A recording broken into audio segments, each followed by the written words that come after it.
in case you don't know, there is a remake of Valley Girl that dropped this weekend.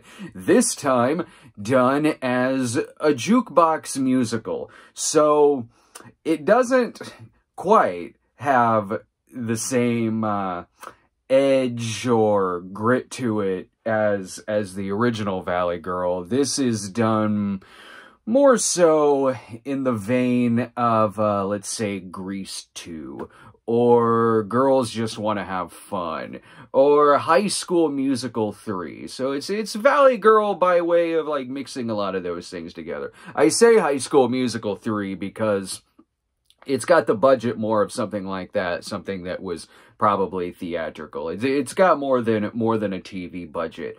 What I will say about this, being a fan of the original movie, I like the original quite a bit.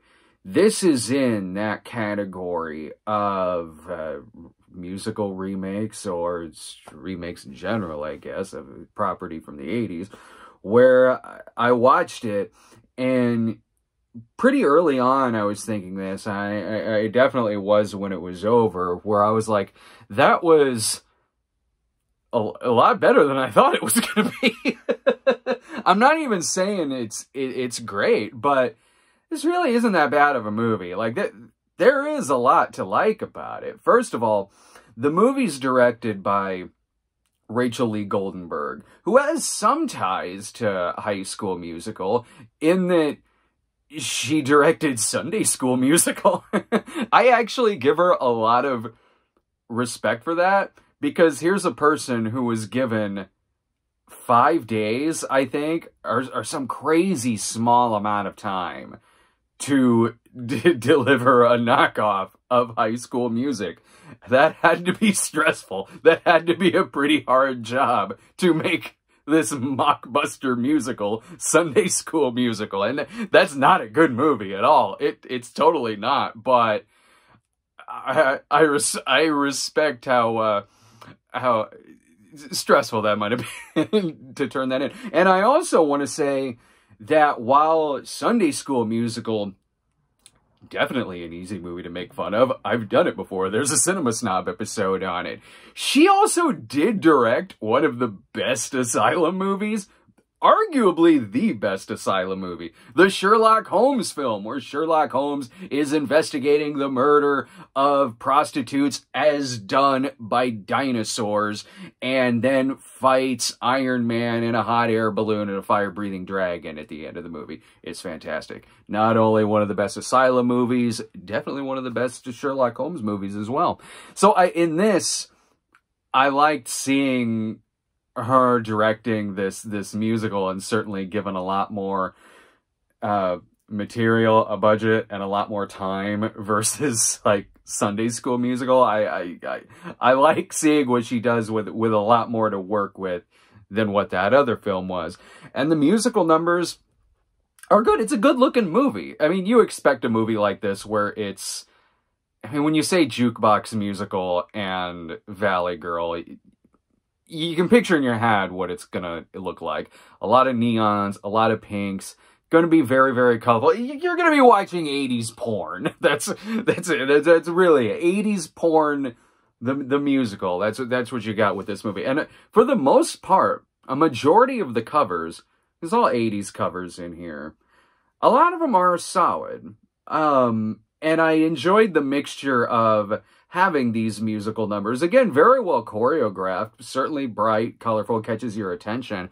I also like that there's a lot of sequences where there'll be a montage or something like that. It'll actually be playing something from the 80s, like it plays Animotion at one point. A few other songs as well. So I like that the entirety of the soundtrack wasn't just like the singing and the musical numbers. There would be a lot of stuff playing in the background as well. And Jessica Rothe is the lead. Jessica Rothe is a phenomenally talented actress. If you haven't seen her in the Happy Death Day movies, she's great in those. She's great in this too. She does the singing well, the dancing, the more dramatic sequences, the humor. She's great. She does a good job of carrying the majority of the movie. She's certainly the character we're following along through the movie for a majority of it. There's certainly things about it that don't work. Well, like I was saying, like, plenty does. You're watching this jukebox musical. A lot of the covers are good, and that is certainly something you want to be good in something like this. And you want the Valley Girl to be very likable as well. And Jessica Rothe is fantastic in this.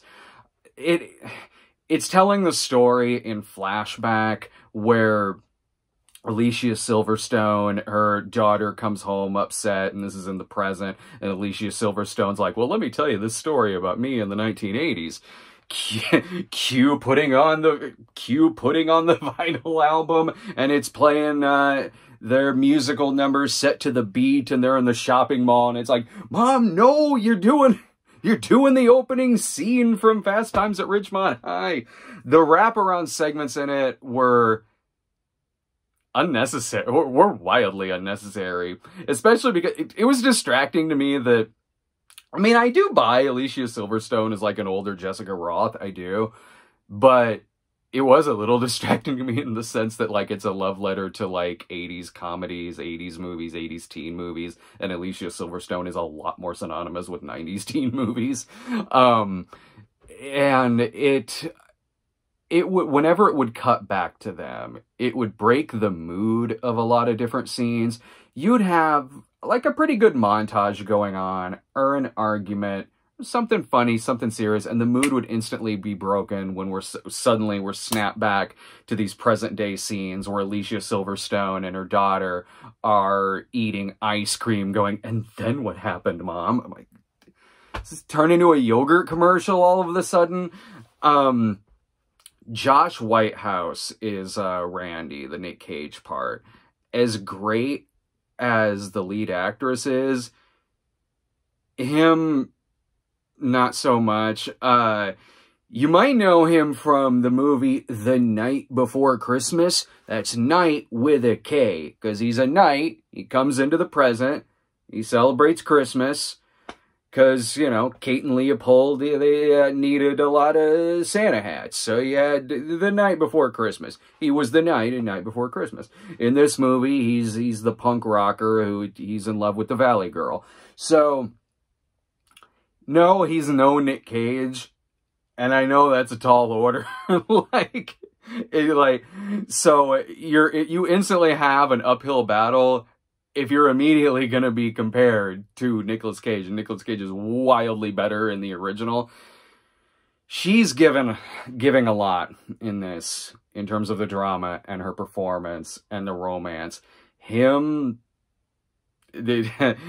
He's not giving a lot back, and it makes their chemistry not especially great, to the point to where I kept forgetting that's what this movie was about. When I was watching this, I'd get wrapped up in some of the supporting characters, a lot of the musical numbers, just the soundtrack going on in the background, and I kept having to remind myself, oh right, this is a love story about a punk rock guy and a Valley Girl. So I really, to say I couldn't care less, like, if they ended up together or not is an understatement, because, again, I kept forgetting that's the main plot of this movie.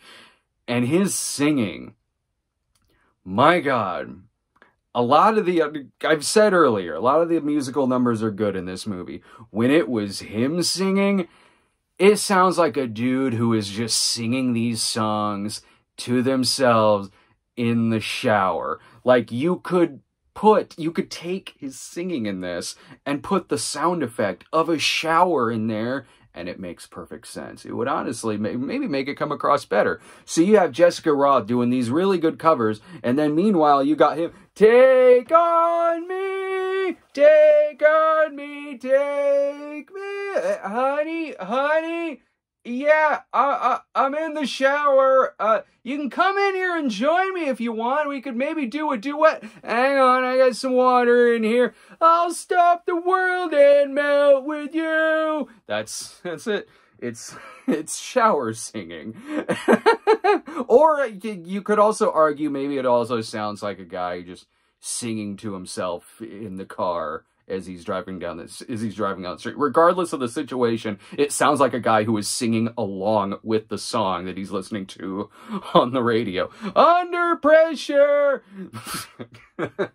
I liked that as the movie went along, he would sing less. What I mean by that is it would start out where he's singing something, and then someone would cut in and interrupt him, and they would start singing the song. So he'd start singing Boys Don't Cry for like a verse or so, and then Mae Whitman comes in, like sings the rest of it. He gets up on stage at prom and is singing Melt With You.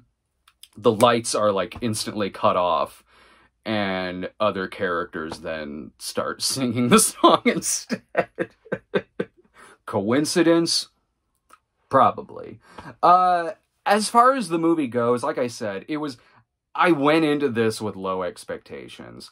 And what I got out of it was a sense they were kind of trying to do for like the 80s what Hairspray would do for like the 1960s. It's not a great film. It's flawed, but it does have strengths. And I just rented it. So were the rentals, sure. Is it better than the original? No, not at all. Like, yeah, I definitely recommend the original more so over this. This could have been a lot worse than what it was. It does have some genuinely funny moments in it. It does have some good covers. Not a perfect movie by any stretch, but as far as a rating goes, I give it a very solid 80s VHS. All right. So shoot us a subscription here at youtube.com/StoneGremlinProductions. Follow us on Twitter at The Cinema Snob.